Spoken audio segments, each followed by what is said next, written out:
अऊज़ु बिल्लाहि मिनश्शैतानिर्रजीम बिस्मिल्लाहिर्रहमानिर्रहीम।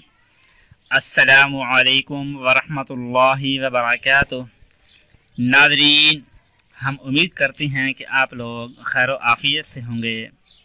नाज़रीन, कि वो लोग कि जिनके दांतों में अक्सर तकलीफ़ रहती है, दर्द रहता है, मेडिसिन लेती हैं तो कुछ वक्त के लिए आराम आता है, सुकून मिलता है, उसके बाद फिर वैसे दर्द तूफ़ान सा उठ जाता है, जो हर किस्म का सुकून पूरे जिस्म के अंदर एक हलचल सी मच जाती है, पड़ जाती है। तो ऐसे हालात में फ़ौरी तौर पर रूहानी अमल करने के लिए आप ये अमल कर लें। इंशाअल्लाह इसकी बरकत से आहिस्ता आहिस्ता आपके दांत दर्द का हमेशा हमेशा के लिए ख़ात्मा हो जाएगा। वो अमल ये है, कुरान पाक का पारा नंबर है 23 वमालिया, इसमें सूरत यासीन है। सूरत यासीन की आयत नंबर है 58 यानी 58। अऊज़ु बिल्लाहि मिनश्शैतानिर्रजीम सलामुन क़ौलन मिर रब्बिर रहीम।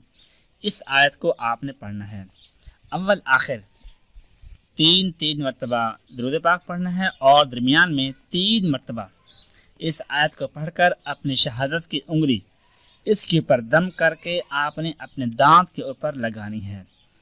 तो यानी 1 मरतबा पढ़कर आपने दम करना है, फिर उंगली को अपने दांत के ऊपर लगाना है, दोबारा फिर दूसरी बार पढ़कर दम करना है, फिर दांत के ऊपर लगाना है, तीसरी मरतबा फिर पढ़कर उंगली पर दम करना है और दांत के ऊपर आपने लगा देना है। इंशाअल्लाह फौरी आपको सुकून मिलेगा और दर्द है वो जाता रहेगा।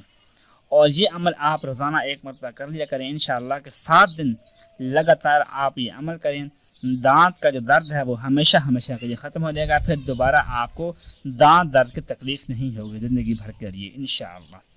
दुआ है कि अल्लाह पाक हम सबको हर किस्म की बीमारी से बचने की तौफीक नसीब फरमाए। आमीन सुम्मा आमीन। अपना ख्याल रखिएगा। अल्लाह हाफिज़।